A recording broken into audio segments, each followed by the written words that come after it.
Kenapa baik. Papua Barat di Sorong ini terjadi lagi tadi? Berarti kan mereka tidak dengar di televisi. Itu siapa dia?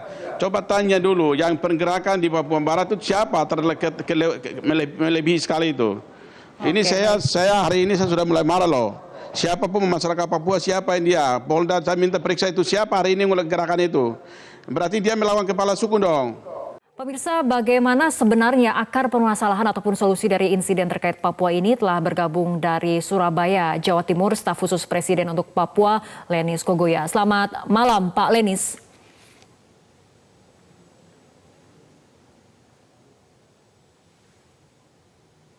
Selamat malam, Pak Lenis.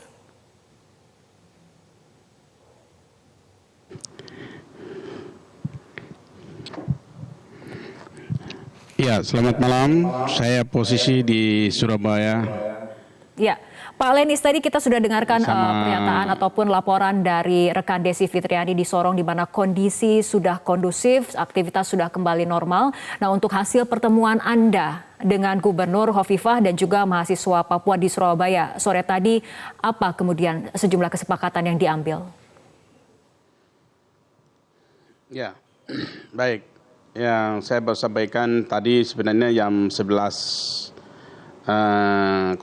ke Surabaya, namun mendadak tadi Pak Presiden panggil ke istana. Terus setelah itu pemerintah di Surabaya termasuk Gubernur dengan Kapolda nunggu saya sampai jam 1 jam 2. Hampir tiba 3 jam 4 ini kita habis makan papeda bersama dengan Ibu Kopipa dan Gubernur. Tadi hampir 5 sampai 10 menit yang kami bicarakan untuk strategi ke depannya seperti apa. Hasil itu kita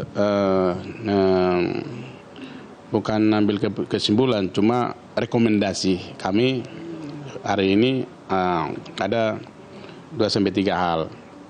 Pertama, masalah terjadi salah paham atau musibah terjadi tanggal 16 sampai tanggal 17 itu jadikan pembelajaran untuk mengatasi persoalan kita bersama untuk masa depan lebih baik, kerukunan kita bangun kembali.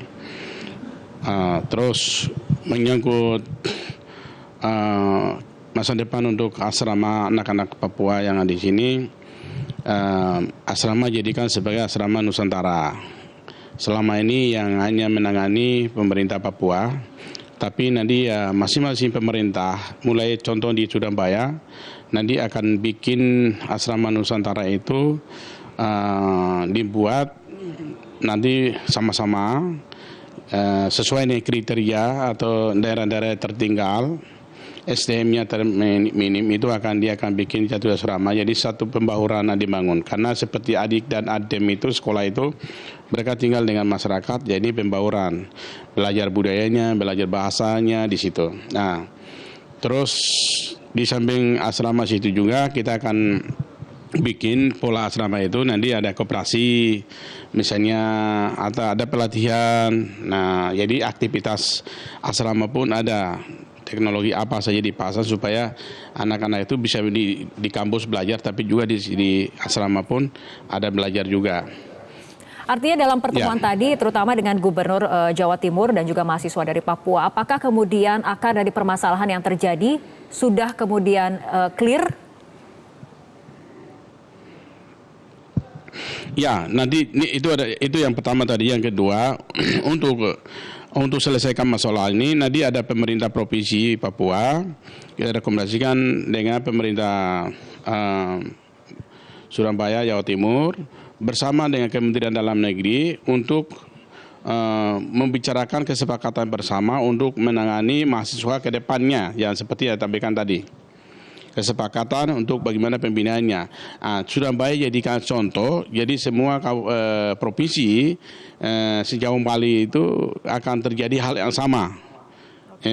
Itu yang kami tadi bicarakan. Terus nanti siswa itu kalau dia udah Dalam pertemuan tadi, apakah juga kemudian membahas mengenai jaminan penegakan hukum terhadap provokator ataupun oknum yang sempat mengeluarkan pernyataan negatif atau diduga bernada rasis? Ya, itu akan disampaikan itu di sini ada Kapolda. Terus dengan Ibu Gubernur akan menyampaikan pernyataan itu. Tapi kalau kami atau saya sendiri, kalau untuk penegakan hukum tetap berjalan supaya persoalan ini kan seperti adik-adik itu. Jadi isu yang pertama terjadi masalah lembar bendera merah putih. Pertamanya kan laporannya langsung diserang, tapi ternyata laporan dari pihak Kapolres kan Kapolda kan beda. Jadi pada saat yang ditanya, anak-anak ini belum keluar, terpaksa kan harus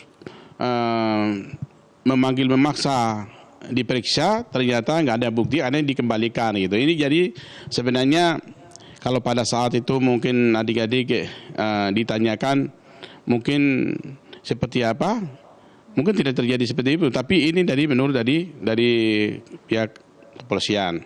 Belum kita tanyakan anak-anak. Jadi kita clear dulu. Jadi masalah ini pihak kepolisian di sini ada Kapolda. Jadi nanti beliau akan sampaikan. Baik, Pak Lenis, kita akan lanjutkan kembali perbincangan, tapi kita akan ikuti jeda berikut terlebih dahulu. Pemirsa, kita akan kembali berbincang bersama staf khusus Presiden untuk Papua, Lenis Kogo, yang bergabung dari Surabaya, Jawa Timur. Pak Lenis, kembali mengenai penyelesaian secara hukum terhadap provokator yang kemudian memicu adanya aksi massa di Papua dan juga Papua Barat. Bagaimana pemerintah mengawal agar hasil penyelidikan ini bisa transparan kepada publik? Ya, ini kan masalahnya bukan masalah kecil. Ini kan sudah masalah, jadinya masalah besar. Dan ini juga sudah masyarakat Papua pun sudah tahu persoalannya. Ini kayaknya yang baru terjadi tanggal 16 atau 17 ini. Belum pernah terjadi besar-besar begini, apalagi pengujian bahasa nama binatang lah, suruh pulang dan sebagainya. Inilah yang membuat masyarakat Papua sakit hati. Untuk itu lebih baik pihak keamanan minta transparan. Kalau memang kita betul itu benar bicara siapa dia. Ya, siapapun ya, kita ini kan tuntut negara hukum. Supaya masyarakat Papua itu bisa tahu, sadar. Coba kita kalau memang ada hukum yang perlu ditindak ya tindak. Nah, itu kewenangan dari pihak kepolisian. Tapi yang pembahasan saya dengan rekomendasi, ada 3 rekomendasi yang tadi saya dengan Ibu Gubernur Jawa Timur yang tadi kami bahas adalah pertama ya menyangkut bagaimana asramanya, bagaimana pembinaan pengamanannya. Kalau asrama berarti harus ada keamanan, security berarti di dalamnya apa yang melengkapi ya. Tapi mungkin kebutuhan bergizi, pendidikan yang layak huni, memberikan jaminan keamanan dan kenyamanan bagi mahasiswa manapun, termasuk mahasiswa Papua yang sedang mengambil pendidikan di Jawa Timur ataupun di Surabaya dan Malang khususnya. Ya, sekarang ini laporan dari Pak Kapolda bahwa setiap saat mereka jaga. Jaminan keamanannya semua jaga. Cuma sementara mereka takut itu aja. Jadi untuk keamanan saya kira ini karena ini udah dibuka semua. Apalagi kita sudah turun tangan begini, pasti untuk anak-anak pasti aman lah. Jadi yang penting anak-anak jangan takut. Yang takut malah jadinya terkurung gitu. Jadi keluarlah. Tidak usah takut siapapun yang kalau ada yang untuk gerakan tambahan ya kan tinggal kasih tahu kepala RT, RW atau lurah, bisa jadi kepolisian, semua bisa. Jadi nggak perlu takut. Pak Lenis, terakhir saja, apakah akan ada agenda Presiden Jokowi berdialog khusus dengan warga Papua? Untuk masalah Presiden, kan udah disampaikan di media, harus saling memaafkan, menahan emosi. Berarti kita sebagai anak bangsa yang sama, berarti kita harus menahan emosi.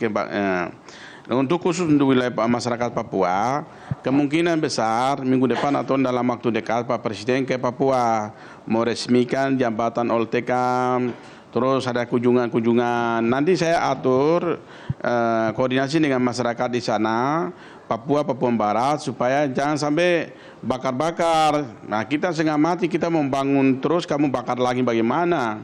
Saya mau ajak ke Presiden ke Papua Barat, Bapak Papua, supaya berdialog langsung dengan perwakilan itu. Gitu. Jadi jangan sampai akan terjadi demo. Saya kan sudah larang tadi malam. Tapi kenapa Papua Barat di Sorong ini terjadi lagi tadi? Berarti kan mereka tidak dengar di televisi. Itu siapa dia? Coba tanya dulu. Yang pergerakan di Papua Barat itu siapa? Melebihi sekali itu. Ini saya hari ini saya sudah mulai marah loh. Siapapun masyarakat Papua, siapa yang dia? Polda saya minta periksa itu siapa hari ini mulai gerakan itu. Berarti dia melawan kepala suku dong. Baik, kalau orang sudah larang berarti dia harus mengerti apa ya perintahnya, begitu. Oke, baik Pak Lenis, kita harapkan ada solusi terbaik untuk masalah ini. Terima kasih telah bergabung bersama kami, Bapak Lenis Kogoya, staf khusus Presiden untuk Papua.